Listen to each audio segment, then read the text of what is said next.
warahmatullahi wabarakatuh. Waalaikumsalam warahmatullahi wabarakatuh. Kami dari kelompok 1 jurusan Fisipol dari Universitas Taman Siswa Palembang. Perkenalkan, nama saya Renawati, NIM 253100011 selaku moderator. Dan rekan saya Nur Inayah, NIM 253100010 yang akan menyampaikan materi tentang teori-teori email Durkheim. Kepada yang terhormat Ibu Dia Novita Fajarsari MSI dan yang terhormat teman-teman yang ada di ruangan. Pertama-tama marilah kita panjatkan puji syukur kehadirat Allah Subhanahu wa Ta'ala yang telah memberikan nikmat yang dianugerahkan kepada kita semua, sehingga diberi kenikmatan berupa kesehatan jasmani dan rohani. Materi yang akan disampaikan oleh Nur Inayah, kepada beliau kami persilahkan. Baiklah, di sini saya akan menjelaskan sedikit tentang teori Emile Durkheim. Dari Emile Durkheim ini adalah seseorang sosiologi Prancis yang dianggap sebagai salah satu pendiri sosiologi modern. Ia dikenal karena kontribusinya dalam memahami masyarakat dan perilaku sosial. Durkheim dikenal karena teori sosialnya yang berfokus pada pemahaman tentang masyarakat dan perilaku sosial.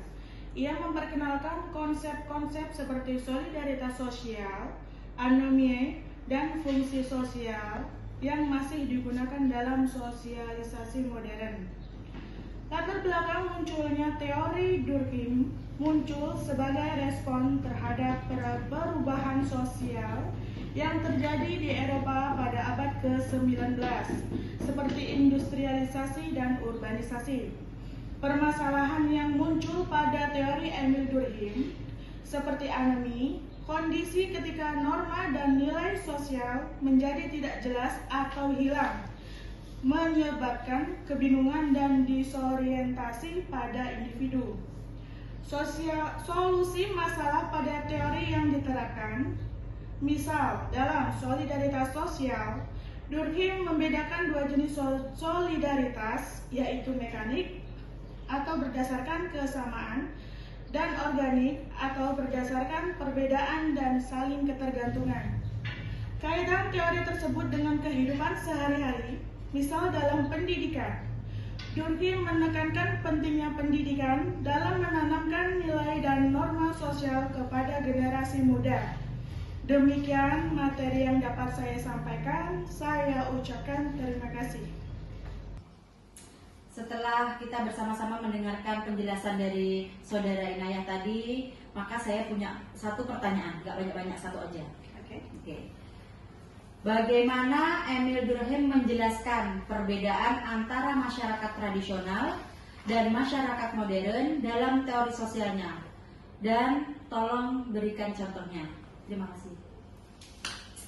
Baik, saya akan sedikit menanggapi pertanyaan tersebut mengenai bagaimana Emile Durkheim menjelaskan perbedaan antara masyarakat tradisional dan masyarakat modern dalam teori sosial dan berikan contohnya. Emile Durkheim membedakan masyarakat tradisional dan masyarakat modern berdasarkan pada jenis solidaritas sosial yang ada. Masyarakat tradisional memiliki solidaritas mekanik, di mana individu-individu memiliki peran dan fungsi yang serupa. Sedangkan masyarakat modern memiliki solidaritas organik, di mana individu-individu memiliki peran dan fungsi yang berbeda-beda namun saling bergantung satu sama lain. Seperti contohnya, masyarakat tradisional adalah komunitas desa yang memiliki kegiatan gotong royong, sedangkan contoh masyarakat modern adalah kota yang memiliki spesialisasi dan diferensiasi yang tinggi seperti dokter, insinyur, dan pengusaha. Misalnya, di kota D, ada dokter yang spesialis jantung, insinyur yang spesialis dibangun, dan pengusaha yang mengelola perusahaan besar. Sekian yang bisa saya jelaskan. Baiklah, dari materi yang sudah disampaikan, di sini saya ingin menanyakan dua pertanyaan. Yang pertama, solidaritas mekanik menurut Emil Durkheim dan juga contohnya. Kemudian yang kedua, bagaimana Emil Durkheim menjelaskan konsep anomi dan berikan juga contohnya. Ya. 3. Baiklah, saya akan menjawab pertanyaan tersebut. Untuk pertanyaan yang pertama, langsung kami jawab saja ya. Untuk solidaritas mekanik adalah konsep yang diperkenalkan oleh Emil Durkheim untuk menggambarkan keadaan masyarakat di mana individu-individu memiliki peran dan fungsi yang serupa, sehingga mereka merasa memiliki kesamaan dan ikatan sosial terkuat. Contohnya, solidaritas mekanik adalah komunitas desa yang memiliki kegiatan gotong royong untuk membangun rumah atau mengadakan upacara adat. Misalnya, di desa A, semua warga desa bekerja sama untuk membangun rumah untuk warga yang baru menikah. Untuk pertanyaan kedua, kami langsung lanjut. Anomia adalah, yang dimaksud anomia ini, konsep yang diperkenalkan oleh Emil Durkheim untuk menggambarkan keadaan masyarakat di mana norma-norma sosial menjadi tidak jelas atau tidak efektif, sehingga individu-individu merasa tidak memiliki pedoman untuk berperilaku. Untuk contohnya, anomia adalah masyarakat kota yang memiliki tingkat kejahatan yang paling tinggi karena kurangnya kontrol sosial dan norma-norma yang tidak jelas. Misalnya, di kota B, banyak remaja yang terlibat dalam kejahatan karena mereka tidak memiliki kegiatan yang positif dan tidak ada norma-norma yang jelas tentang apa yang benar dan apa yang salah. Sekian yang dapat saya jawab dari pertanyaan tersebut. Ya. Baiklah, cukup jelas menurut saya. Terima kasih untuk jawabannya. Apakah masih ada pertanyaan? Iya, saya ingin bertanya Boleh. mengenai fungsi sosial. Tolong jelaskan konsep fungsi sosial menurut Emil Durkheim dan berikan contohnya. Terima kasih. Baiklah, dari pertanyaan tersebut, izin saya bantu menjawab, boleh? Silakan. Baiklah. Saya akan menjawab pertanyaan, jelaskan konsep fungsi sosial menurut Emil Durkheim dan berikan contohnya. Fungsi sosial adalah konsep yang diperkenalkan oleh Emil Durkheim untuk mengembangkan peran yang dimainkan oleh institusi oleh sosial dalam masyarakat. Contoh, fungsi sosial adalah peran sekolah dan memelihara anak-anak dan mengajarkan mereka norma-norma sosial. Misalnya, di sekolah C, guru-guru tidak hanya mengajarkan materi pelajaran, tetapi juga mengajarkan anak-anak tentang nilai-nilai seperti disiplin, tanggung jawab, dan kerja sama.